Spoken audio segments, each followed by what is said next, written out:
বন্ধুরা, লুচি ভাজার পর গোল গোল ফুলকো ফুলকো দেখতে হলে কতটা সুন্দর লাগে বলো তো। কিন্তু সমস্যা হচ্ছে ভেজে রাখা 2 মিনিটের মধ্যে সম্পূর্ণ নেতিয়ে যায়।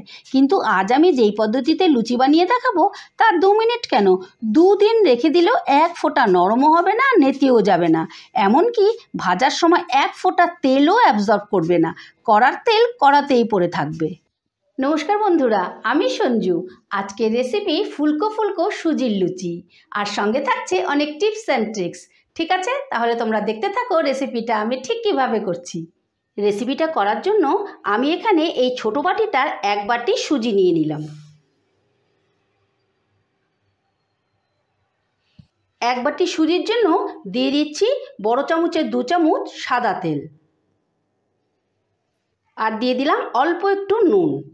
এবার এই সুজিটা এরকম জল ছিটিয়ে ছিটিয়ে অল্প একটু জল দিয়ে ভিজিয়ে দেব।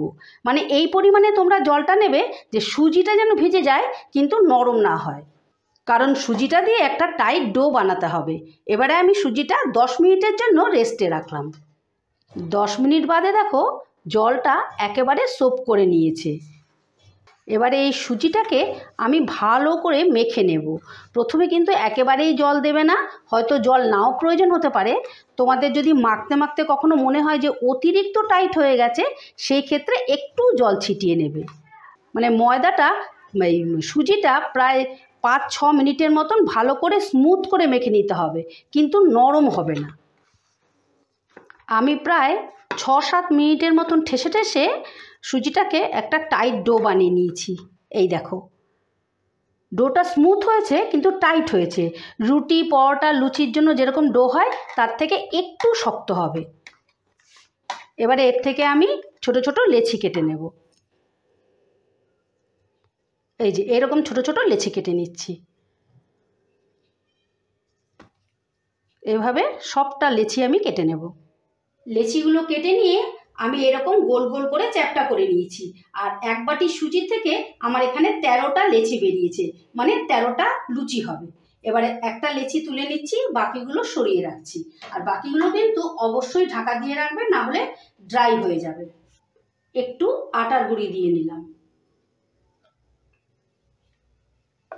এবার লুচিটা হালকা হাতে বেলে নেবো, বেশি মোটাও হবে না, বেশি পাতলাও হবে না।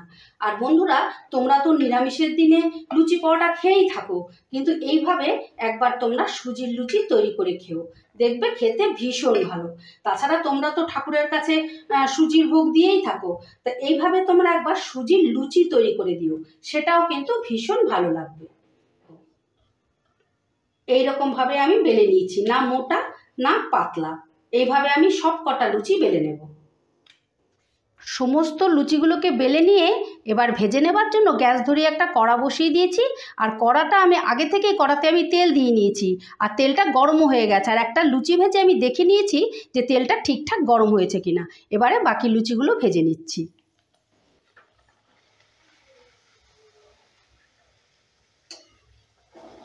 এই দেখো এইভাবে কিন্তু প্রত্যেকটা লুচি ফুলকো ফুলকো হবে।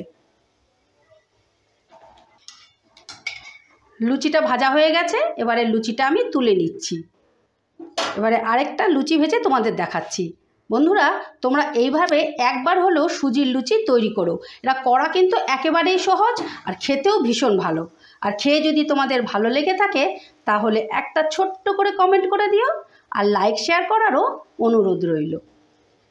এই দেখো প্রত্যেকটা এইভাবে ফুলবে। এইভাবে আমি সব কটা লুচি ভেজে নেব। এই দেখো বন্ধুরা, সুজির লুচি ফাইনালি রেডি।